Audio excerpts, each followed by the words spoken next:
चलिए स्टूडेंट्स, हम actual series को स्टार्ट करते हैं।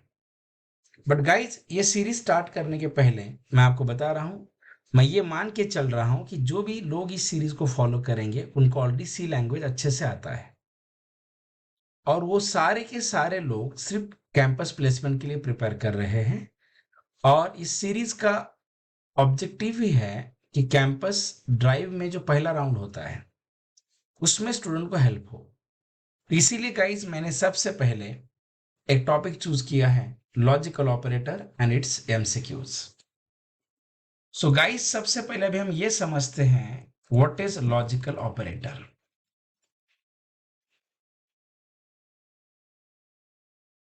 बेसिकली लॉजिकल ऑपरेटर क्या है? ऐसे कहते हैं कि logical operator is use for combine more than one conditions and mark it as a single condition. Logical operator का पर्पस है कि मल्टीपल कंडीशंस को कंबाइन करना और उन सभी कंडीशंस को as a single condition mark करना। तो देखिए, बेसिकली इसमें तीन ही ऑपरेटर्स आते हैं। ये सिर्फ 2 मिनट के लिए पढ़ा रहा हूं। एंड उसका मीनिंग, ऑपरेटर में अगर आप आते हैं and this is your logical and, this is a logical or, and this is a logical not. हम इन ऑपरेटर के बिहेवियर के बारे में बाद में देखते हैं। पहले स्टूडेंट्स, हम इस डेफिनेशन के बारे में समझते हैं। मैंने जो डेफिनेशन किया है उस डेफिनेशन का मीनिंग क्या है, पहले हम इसके बारे में देखते हैं गाइज। जैसे मैंने क्या लिखा, logical operator is use for combine more than one condition and mark it as a single condition. जैसे मान लीजिए मेरे पास ऐसे 3 वेरिएबल्स हैं। देखिए, ये equals to 10, b equals to 5, c equals to 6, d। और यहां अगर मैंने लिखा d इक्वल टू ये ग्रेटर देन b एंड ये ग्रेटर देन c, ऐसे लिखा, तो आप जरा इस कंडीशन के बारे में देखिए। ये जो स्टेटमेंट है, ये स्टेटमेंट और डेफिनेशन हम बाजू बाजू में रखते हैं। देखिए गाइस, मैंने क्या लिखा है कि logical operator is use for combine more than one conditions and mark it as a single conditions. मतलब क्या है, देखिए एंड की बात अगर मैं कर रहा हूं तो ये मेरा एंड ये मेरा लॉजिकल ऑपरेटर है। देखिए, इसके लेफ्ट हैंड साइड की बात अगर आप करते हैं तो ये एक कंडीशन है। यहां आप देखिए,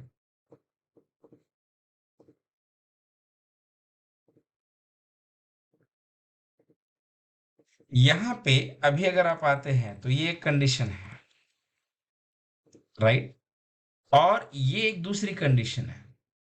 मतलब यहां पे अभी अगर आप आते हैं तो आपके पास दो अलग अलग कंडीशंस हैं। This is also your one conditions. तो देखिए, आप डेफिनेशन पढ़िए।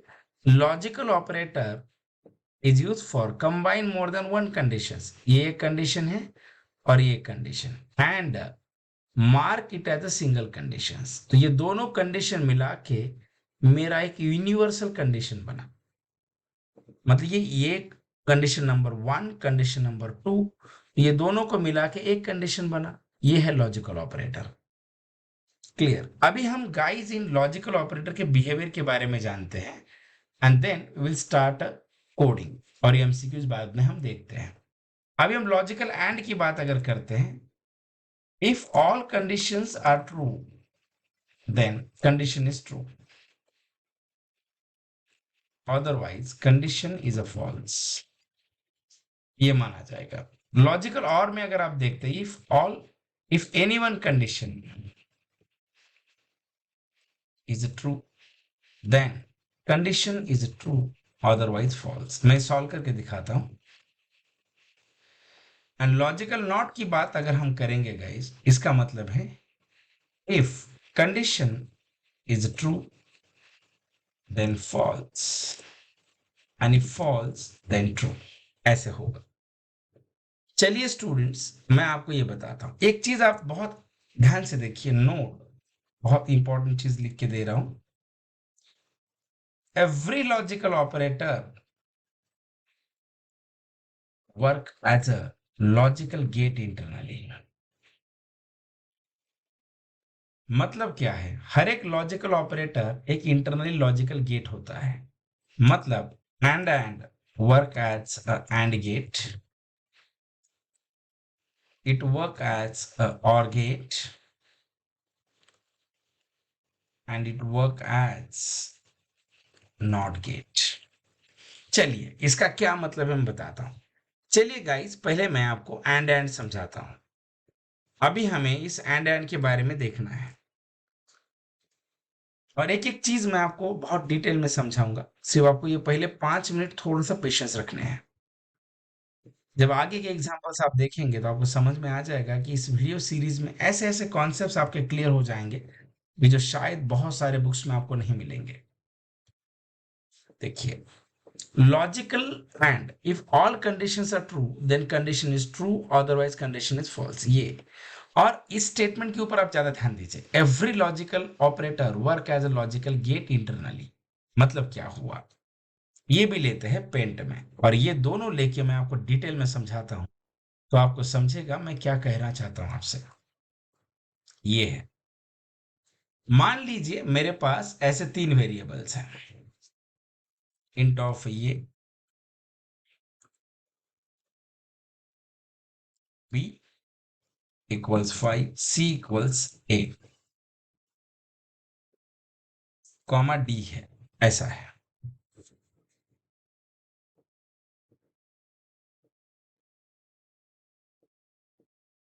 ऐसा है। अब मान लीजिए मैंने अगर यहां पे ऐसे लिखा बी इक्वल्स टू ये ग्रेटर देन बी एंड ये ग्रेटर देन सी, ऐसा हमारा स्टेटमेंट है। अब देखिए, मुझे आपको ये समझाना है guys, every logical operator work as a logical gate internally. इसका मतलब क्या है? इसका मतलब ये हुआ स्टूडेंट्स, जब आप इस स्टेटमेंट की बात करते हैं तो यहां मेरा इंटरनली लॉजिकल गेट बन गया है, यहां मेरा इंटरनली लॉजिकल एंड बनेगा। ये देखिए ऐसा। तो आपने कॉलेज लाइफ में पढ़ा होगा कि इसके 2 इनपुट्स होते हैं, एक ये दूसरा एंड ये एक है। तो यहां देखिए, आपके एंड के लेफ्ट हैंड साइड में एक कंडीशन है, right, that is your input. ये आपका इनपुट है।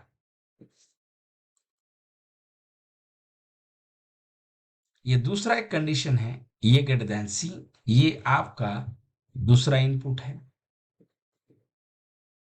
अभी देखिए, जब आपने इसका ट्रुथ टेबल निकालेंगे, याद रखिए, जब आप इसका ट्रुथ टेबल निकालेंगे, सो ट्रुथ टेबल में तो हम गाइस ऐसे लिखते हैं,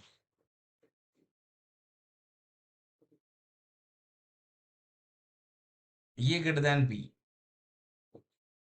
फर्स्ट इनपुट, ये ग्रेटर देन सी, आपका सेकंड इनपुट,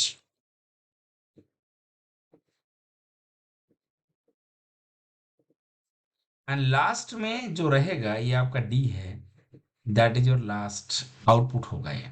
देखिए, अब देखिए, यहां मैं आपको सॉल्व करके दिखाता हूं। अभी हमने यहां पे क्या लिखा है, लॉजिकल एंड में क्या लिखा है, if all conditions are true then condition is true. Guys, C language के अंदर वन का मतलब होता है true, one means and zero means false. ये आपको ध्यान में रखना है। अब देखिए, पहले इनपुट की बात अगर मैं कर रहा हूं तो मेरा ये का वैल्यू कितना है गाइज, मेरा ये का वैल्यू है 10। यहां इसके बहुत सारे रूल्स हैं, बट सारे रूल्स अभी मैं अभी नहीं बताऊंगा, अलग अलग वीडियोस में बताऊंगा। राइट, यहां पे अभी अगर आप आते हैं तो ये का वैल्यू है स्टूडेंट आपका 10, और बी का वैल्यू है 5। सो बताइए, 10 ग्रेटर देन 5, यस, तो यहां पे 1 आएगा, यहां 1 आता है। इसका मतलब ये हुआ गाइस कि आपका जो पहला इनपुट है ये 1 है,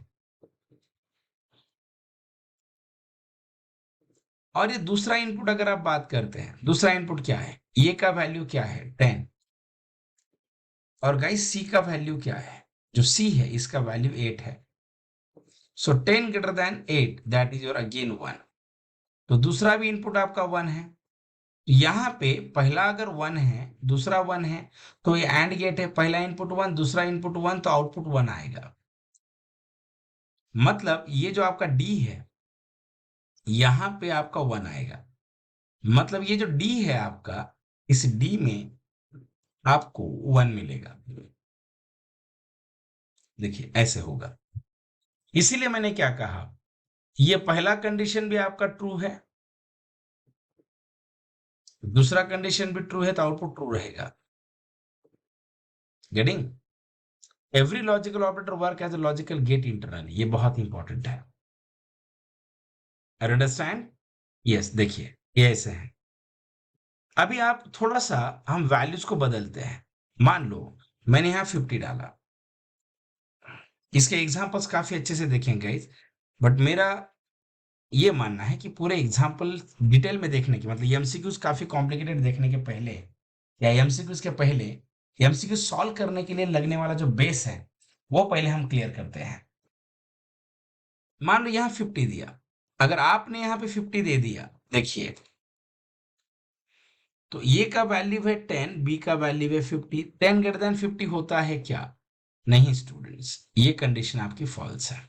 सेकंड टेस्ट केस ले रहे हैं, ये आपका फॉल्स है। देखिए मतलब ये जब यहाँ पे 0 आएगा, आपकी कंफर्मेशन के लिए बताता हूं, जब एंड गेट का रूल है, एंड का रूल पता है आपको? नोट, एंड का रूल है, एंड गेट का रूल है, if first condition is false then second condition never test और एग्जीक्यूट। जब पहला कंडीशन एंड में फॉल्स होता है, दूसरा चेक नहीं होगा। मतलब यहां पे आपका ये जो कंपाइलर है, याद रखिए ये कंपाइलर आपका यहां पे 0 देखता है। जैसे भी यहां पे पहला इनपुट 0 है, ये सीधा आउटपुट 0 दे देता है। यहां पे आपका दूसरा इनपुट चेक नहीं होता, ये चीज आपको ध्यान में रखनी है। मतलब फाइनल आउटपुट आपको 0 ही मिलता है। अगर आप कंडीशंस को थोड़ा सा बदल देते हैं, चेंज करते हैं, मान लो यहां बी का वैल्यू हम 5 ही रखते हैं, और कंडीशन मान लीजिए मैं यहां जो सी है उसका वैल्यू 80 रखता हूं। अब वापस से टेस्ट करते हैं स्टूडेंट्स। देखिए इसमें एक इनपुट आपका फॉल्स है, एक इनपुट फॉल्स है, तो दूसरा input directly output direct false आ जाएगा। यहां देखिए इसका मतलब ये हुआ, जब दोनों भी इनपुट 1 1 रहेंगे, इसका 1 इसका 1, तो ही आउटपुट 1 आएगा। अभी देखिए यहाँ ए का वैल्यू 10, बी का 5, और सी का वैल्यू की बात अगर हम करते तो सी मान लो मेरा 80 है, सी का वैल्यू है 80। तो यहाँ पे अगर हम लॉजिक लगाते हैं, ये greater then 5, 10 greater then 5, yes, यहाँ पे अभी अगर आप आते हैं तो 10 ग्रेटर देन 5 अगर है तो ये आपका 1 होगा, और 10 ग्रेटर देन 80, देखिए ये कंडीशन की बात अगर आप कर रहे हो गाइस, तो ये आपका 0 है। मतलब यहां पे ये आपका 1 और ये आपका 0 है, तो ये आपको 0 मिलेगा। क्यों? एक इनपुट आपका यहाँ पे ट्रू है, बट एक फॉल्स है, तो फॉल्स। एंड का रूल क्या है? जब सारे कंडीशंस ट्रू होंगे तो ट्रू, नहीं तो फॉल्स। और मान लो इसका भी बी का वैल्यू अगर हम 50 रखते हैं शुरू में, देखिए तो कंडीशंस कैसे बनेगा? यहां पे अगर आप आते हैं, that is your 50, so 10 greater than 50 guys, no, ये फॉल्स है, दैट इज योर 0। ये देखिए यहां 0 है, इसका मतलब ये हुआ ना, इसका सीधा ही मतलब क्या हुआ, ये 0 है, ये भी यहां आप आइए 0 है, तो ये भी आपको 0 ही आएगा। ये बहुत इंपॉर्टेंट है।